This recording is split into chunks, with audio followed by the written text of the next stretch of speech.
புதன் தசை 17 வருஷத்தில் மிகப்பெரிய ஒரு யோகம் எப்போ செய்யும் அப்படின்னு நினச்சிக்கிட்டால் உங்களுக்கு எந்த தசையும் நடக்கட்டும். ஏன்னா ஒவ்வொரு நட்சத்திரத்தில் பிறந்தவங்களுக்கு அந்தந்த தசை இருப்பில் வந்துடும். இப்போ அதாவது ஒரு அஸ்வினியில் பிறக்கிறாங்கன்னு வச்சுக்கோங்க.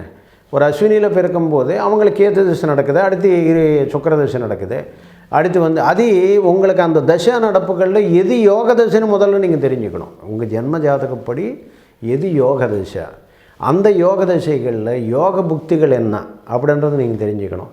இப்போ நீங்கள் பார்த்தீங்கன்னா சிலருக்கு இப்போ 2 சனி இருக்குதுன்னு வச்சுக்கோங்க, ஒரு மிகப்பெரிய சக்ஸஸ் கொடுக்கும், மிகப்பெரிய தோல்வியும் கொடுக்கும். அந்த சனி 2ல் இருக்கின்ற அந்த சனி பகவான் நாக்கில் சனின்னு சொல்லுவான். அந்த 2ல் சனி இருந்தால் அவர் ஏதோ ஒன்று பேசுவார், வில்லங்கமாக மாறிடும். அந்த சனி பகவான் குரு பகவானை பார்த்தான்னா அவன் வாக்குக்கு செல்வாக்காகி போயிடும். நீங்கள் எது பேசுனாலும் உங்களுக்கு ஒரு ஃபாலோவிங் வந்துடும். அதாவது அந்த அமைப்புகள் நீங்கள் நன்றாக பார்க்க வேண்டும்.